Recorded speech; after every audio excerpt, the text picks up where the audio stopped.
Play store থেকে যে কোনো অ্যাপ্লিকেশন ডাউনলোড করে আপনি সারা জীবন ব্যবহার করতে পারবেন।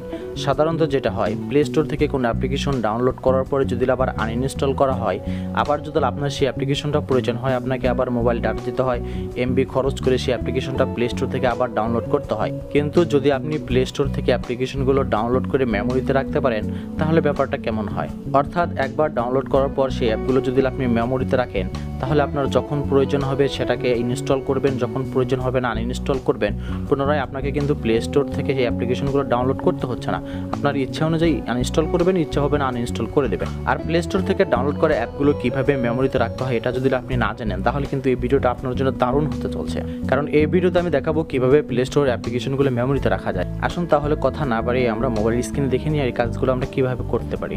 ওকে, প্লে স্টোরের অ্যাপ মেমোরিতে রাখতে হলে আপনাকে একটা ছোট্ট অ্যাপ্লিকেশন ব্যবহার করতে হবে। অ্যাপটি পেয়ে যাবেন আপনি প্লে স্টোরে। আমরা প্লে স্টোর ওপেন করলাম, এখানে যে সার্চ অপশন রয়েছে এখানে আপনাকে সার্চ করতে হবে APK এক্সট্রাক্টর।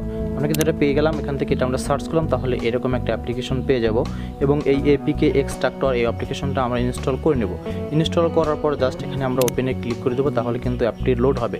লোড হয়ে কিন্তু এখানে চলে আসলো। এখান থেকে কিন্তু আমরা দেখতে পাবো আমাদের ফোনে যতগুলো অ্যাপ রয়েছে প্রত্যেক অ্যাপই এখান থেকে আমরা দেখতে পারবো।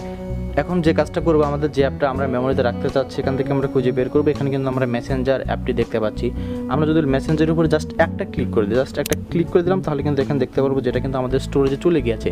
এখন এখান থেকে জাস্ট আমরা বের হয়ে যেতে পারি, আর কিছু করতে হবে না। এখন যদি আমরা ফোন মেমোরিতে প্রবেশ করি, আমরা ফাইল ম্যানেজারে প্রবেশ করলাম এবং এখান থেকে আমরা মেন স্টোরেজ, এবং আপনার স্টোরেজে নতুন একটা ফোল্ডার ক্রিয়েট হয়ে যাবে। আপনাকে কোনো ফোল্ডার ক্রিয়েট করতে হয়নি, এখানে অটোমেটিকভাবে ক্রিয়েট হয়ে যাবে।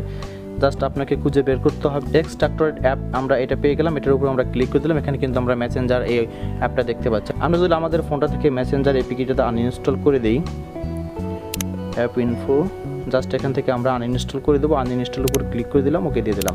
অ্যাপ্লিকেশনটা আমাদের এখান থেকে আনইনস্টল হয়ে গেল। এখন যদি এই মেসেঞ্জারটা আমাদের ব্যবহার করতে হয়, তাহলে কিন্তু আমাদের প্লে স্টোরে গিয়ে এটাকে সার্চ করতে হয়। আমরা যদি প্লে স্টোরে গিয়ে মেসেঞ্জার সার্চ করি, দেখতে পারবেন মেসেঞ্জার লিখে সার্চ করলে এখানে কিন্তু ইনস্টল করতে বলছে, এবং এখানে ইনস্টল করতে হলে আমাদের 48 মেগাবাইটের প্রয়োজন হবে। এবং আমি কিন্তু বললাম যে কোনো মেগাবাইট প্রয়োজন হবে না, আপনি একবার ডাউনলোড করে কিন্তু সারা জীবন ব্যবহার করতে পারবেন।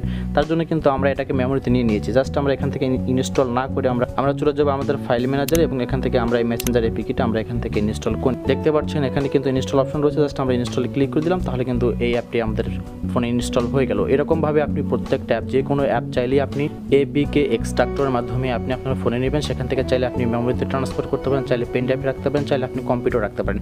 এরপরে আপনার যখন ইচ্ছা হবে তখনই কিন্তু সেই অ্যাপ্লিকেশনটা আপনি আপনার ফোনে ইনস্টল করতে পারবেন।